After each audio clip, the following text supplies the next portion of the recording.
ही इथं बसून अण्णाभाऊ लिहित होते. रशियामध्ये काय झालं हे इथं बसून अण्णाभाऊ लिहित होते. बर्लिनचा पोवाडा, बर्लिनमध्ये काय घडलं हे इथं बसून अण्णाभाऊ लिहित होते. आणि म्हणून अण्णाभाऊचे जे नायक आहे, ते साहित्य जे आहे, हे जगात काय केलं, कारण त्याच्यामध्ये कसलाही भेदभाव नव्हता.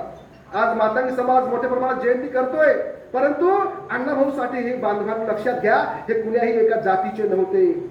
मला माहित आहे की अण्णाभाऊ साठे आमच्या लातूर जिल्ह्यामध्ये आले होते. धसवडी नावाचं गाव आहे त्या ठिकाणी साहेब, आणि त्या धसवडी नावाच्या गावामध्ये 3 महिने अण्णाभाऊ राहिले. अकलेची गोष्ट नावाचं वगैरे त्यांनी लिहिलं, लोकांनी त्यांनी लिहिलं, सादरही केलं. तेव्हा ते राहिले कुठं?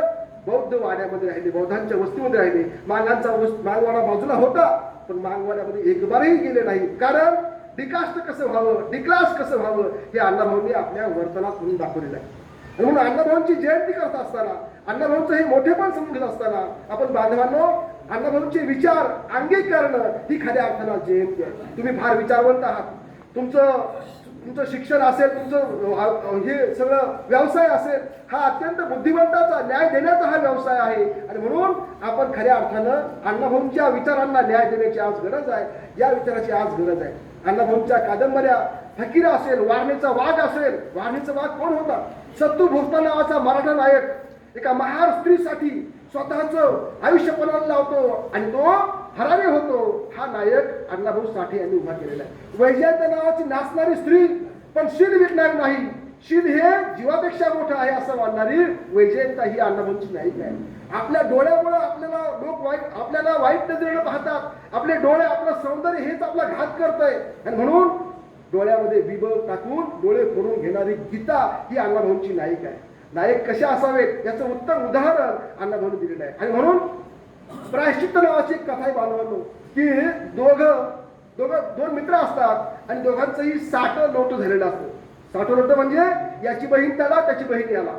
आणि असं हे दोन कुटुंब मुंबईला जातात. मुंबईपासून 15 मैल अंतरावर कल्याणच्या त्या खाणीमध्ये दगडाची खाण असते आणि त्या खाणीमध्ये हे काम करतात कुटुंब. आणि त्या काम करतानाच या दोघांना एक दिवस दोघंही निर्व्यसनी असतात, परंतु एक झिंग्या नावाचा एक पात्र आहे, एक खलनायक आहे, तो दारू विकतो. आणि एक दिवस त्या दोघांना फशी पाडून त्याला दारू पाजतो. दोघंही दारू कधी न पिणारे पण दारू पितात. आणि मग दारूचा अंमल सुरू होतो. जेव्हा घरी येतात तेव्हा त्या झोपडीमध्ये अंधार पडलेला असतो. दोघांनाही काही कळत नाही. ती दारू खोपडी आहे मुंबईची, म्हणजे विषारी दारू आहे ती.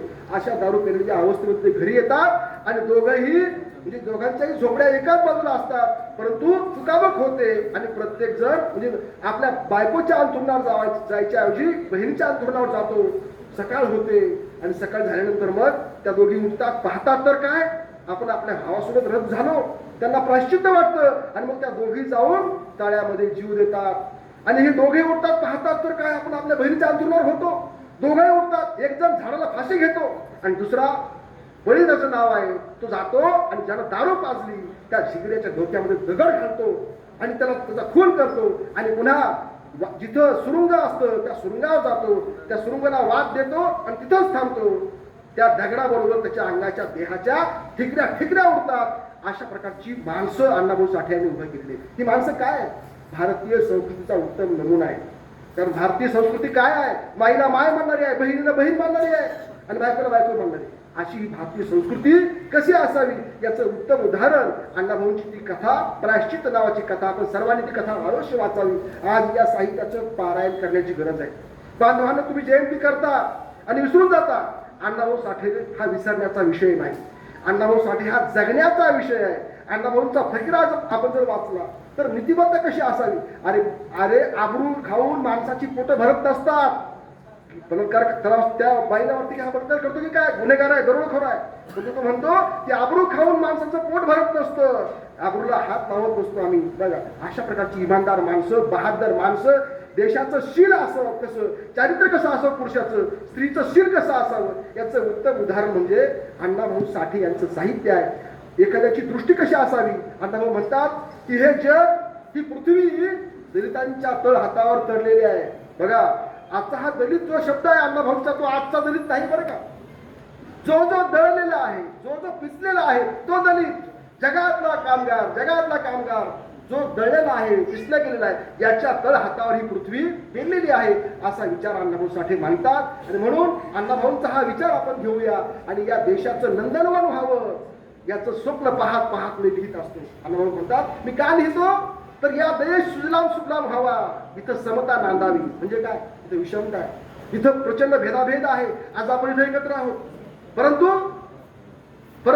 बाहेर गेलं की आपण आपल्यामध्ये भेद आहेत सगळे. हे भेदभाव आम्ही विसरावेत आणि या देशाचं नंदनवन व्हावं, आम्ही गुन्ह्या गोविंदानं नांदावं, अशा प्रकारची मंगल स्वप्न पाहत मी लिहित असतो. हे स्वप्न अण्णाभाऊंचं आपण साकार करूयात. अण्णाभाऊंचा वारसा आणि वसा आपण पुढे चालूयात. अण्णाभाऊंच्या साहित्याचं वाचन करून प्रज्ञाशील करुणेचं आपण पालन करूयात. बुद्धाचं पंचशील जे आहे ते अण्णाभाऊंचं साहित्य आहे. एवढंच या ठिकाणी सांगतो आणि थांबतो. जय भीम, जय हिंद, जय महाराष्ट्र.